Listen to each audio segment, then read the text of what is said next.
తెలంగాణ అవసరాల కంటే బియ్యం మిగిలింది. కూరగాయలు తక్కువగా ఉత్పత్తి అవుతున్నాయి తెలంగాణలో. దీని గురించి చూద్దాం. తెలంగాణ రాష్ట్ర అవసరాల కంటే 3 రెట్లు అధికంగా వరి సాగు అవుతుంది తెలంగాణలో. కానీ నానాటికి పప్పు దినుసులు, నూనె గింజల ఉత్పత్తి తగ్గుతుంది. 20 నుంచి 50% వరకు దిగుమతులపై ఆధారపడాల్సి వస్తుంది తెలంగాణలో. రాష్ట్రంలో వరి, పత్తి, మొక్కజొన్న పంటల్లో మాత్రమే వినియోగ అవసరాలకు మించి మిగిలిన ఉంటున్నాయని, పప్పు ధాన్యాలు, నూనె గింజలు, కూరగాయల సాగులో తీవ్ర కొరత ఉందని ఆచార్య జయశంకర్ రాష్ట్ర వ్యవసాయ విశ్వవిద్యాలయ అధ్యయనంలో వెల్లడైంది. తెలంగాణ రాష్ట్రంలో ఉత్పత్తులు వినియోగ సమతుల్యత కోసం పెద్ద ఎత్తున పంట మార్పిడి జరగాల్సిన అవసరం ఉందని, అంటే ఉత్పత్తుల వినియోగ సమతుల్యత కోసం పెద్ద ఎత్తున పంట మార్పిడి జరగాలన్నమాట. అందుకు అనుగుణంగా ప్రతి పంట కాలంలో సాగు ప్రణాళికలు రూపొందించి అమలు చేయాలని సూచించింది. తెలంగాణలో పంటల సాగు, ఉత్పత్తుల సామర్థ్యము, వినియోగ అవసరాలు, ఎగుమతులు, దిగుమతులపై అగ్రివర్సిటీ 2 నెలలు అధ్యయనం చేసి నివేదికను విడుదల చేసింది. వరికి అగ్రపీఠం వేస్తున్న తెలంగాణ రాష్ట్ర ఆవిర్భావ సమయం 2013-14లో పంటల సాగు విస్తీర్ణం 1.57 కోట్ల ఎకరాలుగా ఉండగా 2013-14లోని సాగు విస్తీర్ణం 1,50,00,000 ఎకరాలుగా ఉంటాయి. ఇప్పుడు అది 2,27,00,000 ఎకరాలకు చేరింది. మొత్తం సాగు విస్తీర్ణంలో 75 నుంచి 80% పైగా వరి, పత్తి, మొక్కజొన్న పంటలు సాగు అవుతున్నాయి.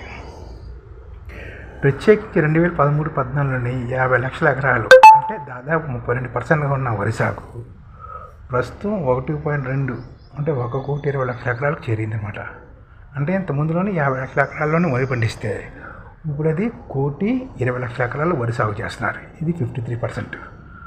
ప్రతి గతంలో 42 లక్షల ఎకరాలు సాగు చేస్తే ఇప్పుడు 50 లక్షల ఎకరాలలో ప్రతి సాగు చేస్తున్నారు. మొక్కజొన్న గతంలో 11 లక్షల ఎకరాల్లో సాగు చేస్తే ఇప్పుడు 18 లక్షల ఎకరాల్లో సాగు చేస్తున్నారు మొక్కజొన్న. తెలంగాణ రాష్ట్రం రికార్డు స్థాయిలోని 1,71,00,000 టన్నుల ధాన్యం ఉత్పత్తి జరుగుతుంది. 1,70,00,000 టన్నుల ధాన్యం ఉత్పత్తి జరుగుతుంది అనమాట.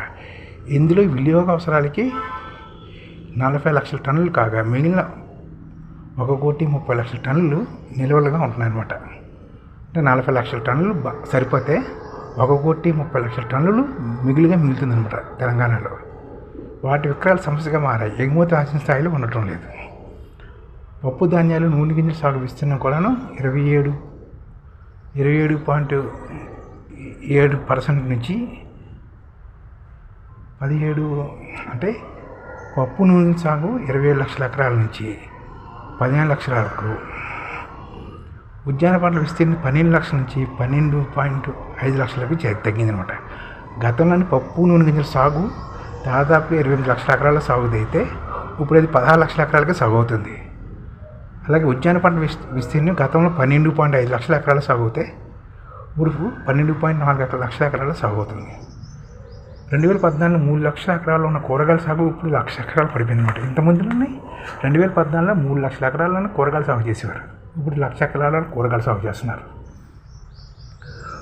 బహుళ పంటల విధానం చేపట్టడం ద్వారా మాత్రమే రాష్ట్రంలో రైతుల సమస్యల పరిష్కారం, పంట ఉత్పత్తుల సమతుల్యత సాధ్యమవుతుంది. ఆ దిశగా మహారాష్ట్ర, గుజరాత్, హర్యానా, కేరళ అనుసరిస్తున్న విధానాలు ఇక్కడ అమలు చేయాలి. పంటల మార్పిడిని రాష్ట్ర ప్రభుత్వం ప్రోత్సహించడం ద్వారా రైతులు మంచి ఆదాయం పొందడానికి అవకాశం ఉంటుంది. పప్పు ధాన్యాల అవసరాలు 50%, నూనె గింజలు 20%, కూరగాయలు 30% ఉత్పత్తి సాగిస్తుండగా మిగిలింది ఇతర రాష్ట్రాలను దిగుమతి చేసుకుంటున్నాం. ప్రధానంగా టమోటా, బెండ, బీర, కాకర, చిక్కుడు, దొండ, సొర, పచ్చిమిర్చి, ఉల్లి, బంగాళదుంప, బీన్స్, క్యాప్సికమ్, కాలీఫ్లవర్, క్యాబేజీ అధికంగా దిగుమతి చేసుకుంటున్నాం.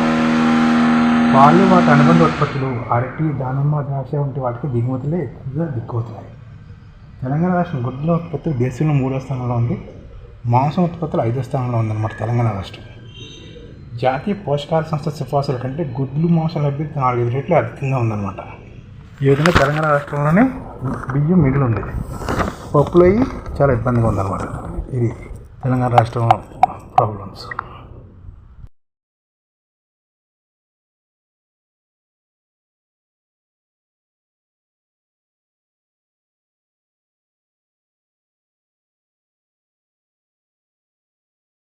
ఈ ఛానల్ ముఖ్య ఉద్దేశం ఏంటంటే, మన తెలుగు రాష్ట్రాల్లో 1 కోటి మందికి సంఘటిత రంగాల్లో ఏ విధంగా ఉద్యోగాలు ఇవ్వవచ్చు, కనీస నెల జీతం 30,000 వరకు ఏ విధంగా ఇవ్వవచ్చు, ఏ విధంగా చేస్తే ఉద్యోగాలు సృష్టించబడతాయో వివరిస్తూ ఈ ఛానల్ వీడియోలు వస్తాయి.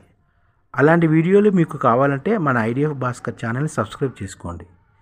ఐడిఎఫ్ అంటే ఇండియన్ డెవలప్మెంట్ ఫోర్స్. ఈ వీడియోలు చూసిన తర్వాత మీకు నచ్చితే లైక్ చేయండి, మీ ఫ్యామిలీ మెంబర్స్కి షేర్ చేయండి మరియు మీ ఫ్రెండ్స్కి షేర్ చేయండి. Thank you. నమస్కారం.